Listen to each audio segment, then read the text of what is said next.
बड़ी खबर मुजफ्फरपुर से सामने आई है, जहां फर्जी तरीके से आधार कार्ड और पैन कार्ड के जरिए चूना लगता था। बता दें कि निजी फाइनेंस कंपनी को चूना लगाने वाले लोन फर्जीवाड़ा गिरोह के 2 शातिर गिरफ्तार। मुजफ्फरपुर जिले में फर्जी तरीके से आधार कार्ड और पैन कार्ड के जरिए एक नामी गिरामी फाइनेंस कंपनी को चूना लगाने वाले एक बड़े गिरोह से 2 शातिर बदमाश को पकड़ा गया है।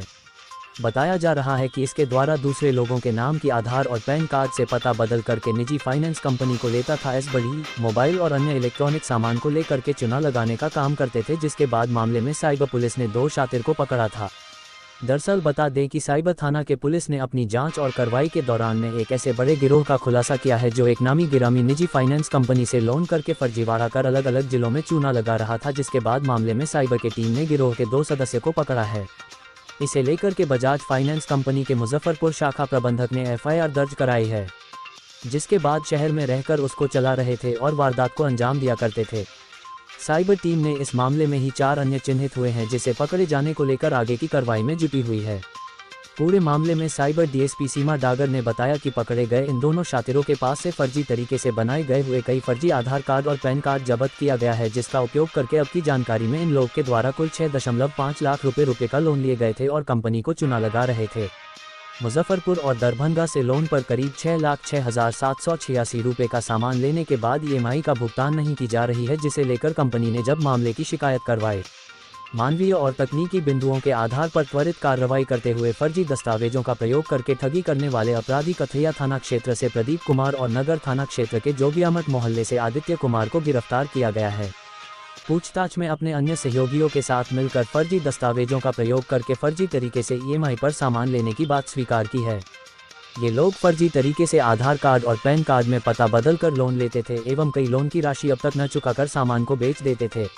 2024 को एक राहुल कुमार मैनेजर हैं बजाज फाइनेंस के, उन्होंने एक शिकायत दर्ज कराई हमारे यहाँ कि कुछ लड़के हैं जो अपने नाम के ही सेम व्यक्ति को ढूंढते हैं, उसका पैन नंबर लेते हैं और अपने पैन पर उसको एडिट कर देते हैं और उसी बेस बनाकर जिस भी शहर में वो रह रहे होते हैं। 2 जगह की कंप्लेंट हमें मिली है, मुजफ्फरपुर और दरभंगा की, कि अगर मुजफ्फरपुर में रहे तो मुजफ्फरपुर का एड्रेस यूज़ करके वहाँ का आधार बनवाते हैं, उसके नज़दीकी शाखा में अकाउंट खुलवाते हैं और लोन पे एसी या मोबाइल जो भी कीमती सामान उनको होता है उसको लेके और उसको बेच देते हैं।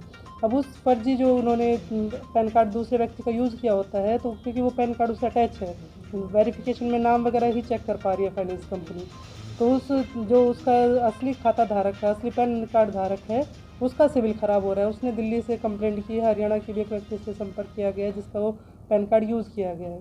तो इस तरह से लगभग इन्होंने 6,67,000 के आसपास की इन्होंने ठगी अभी तक की है। इसमें से हमने 2 व्यक्तियों को गिरफ्तार किया है। प्रदीप कुमार जो कथैया जिला का है और यहाँ नगर थाना में किराए पर रह रहे थे, और दूसरे आदित्य कुमार जो कि टाउन थाना के ही हैं। इन दोनों को गिरफ्तार करके आज न्यायिक हिरासत में भेजा जा रहा है। बाकी 1-2 नाम और उन्होंने अपने कन्फेशन में खोले, उन पर हम छापामारी जारी रख रहे हैं। इन लोगों का कुछ आपराधिक इतिहास अभी खोजा गया है, अभी नहीं मिला है। बाकी थानों से भी हम पूछताछ करेंगे कि यदि कोई होगा तो उसके साथ क्या बरामद मिलेगा इनके पास से अभी, क्योंकि ये लोग क्या करते थे कि जो इन्होंने लिया लोन पे एसी या मोबाइल जो भी होता था उसको बेच देते थे, तो वो चीज़ हमें रिकवर नहीं हो पाई। अभी फ़िलहाल इनके पास से आधार कार्ड और 2 मोबाइल इनके पास से बरामद। आधार कार्ड वगैरह कहाँ से और कैसे बनवाते थे? आधार कार्ड क्या होता है कि 7 दिन के बाद आप अपना दूसरा आधार कार्ड बना सकते हैं दूसरे पते पर, तो ये अपना ही आधार कार्ड दूसरा बनवा लेते थे। उसमें ये देख लेते थे कि जो सामने वाला व्यक्ति जो दूसरे ज़िले का या राज्य का है उसकी डेट ऑफ बर्थ क्या है, उसको एडिट वो उस आधार कार्ड में करवा लेते थे। तो अपने ही आधार को 2-3 जिलों से बनवाए हैं। क्या पूर्व से ये बजाज फाइनेंस से जुड़ा हुआ था क्या? पूर्व से इन्होंने नहीं, अभी फ़िलहाल 1 साल पहले से ये सब कर रहे हैं। जैसे एक की ईएमआई टूटी तो यहाँ से छोड़ के दरभंगा में बनवा लिया। अब इनका था कि दरभंगा की भी ईएमआई ये पे नहीं कर रहे थे तो वहाँ से लोन मिलना मुश्किल था, फिर तीसरी की प्लानिंग कर रहे थे कहीं और से जाके ले। तो बजाज फाइनेंस द्वारा जब कंप्लेंट की गई तो हम लोगों ने आगे कार्रवाई कर दी। दूसरे का डिटेल्स कैसे मिल जाता है? दूसरे का ऑनलाइन कई पोर्टल होते हैं, कई साइट्स ऐसी होती हैं जो में वहाँ के इवन आधार कार्ड आपका कहीं ब्रीच होता है, आप जीमेल में देते हैं, कहीं भी आप कहीं ना कहीं शेयर कर रहे होते हैं, या व्हाट्सएप पे भी हम एक दूसरे को देते हैं, तो ये बाई नेम ढूंढ लेते हैं। जैसे इसमें से एक का नाम आदित्य कुमार है, तो आदित्य कुमार का सारी डिटेल वही है, इसने अपनी रखी है, खाली उसका देख लिया है कि उस आदित्य कुमार का पैन कार्ड नंबर क्या है, वो उसका एडिट करवाया गया है। कितने वर्षों से चल रहा है ये? अभी फ़िलहाल इनका 1 साल शो के प्रायोजक है मां भवानी डेकोर प्राइवेट लिमिटेड, मतलब a complete floor solution, mu zero mile Dadar road, Muzaffarpur.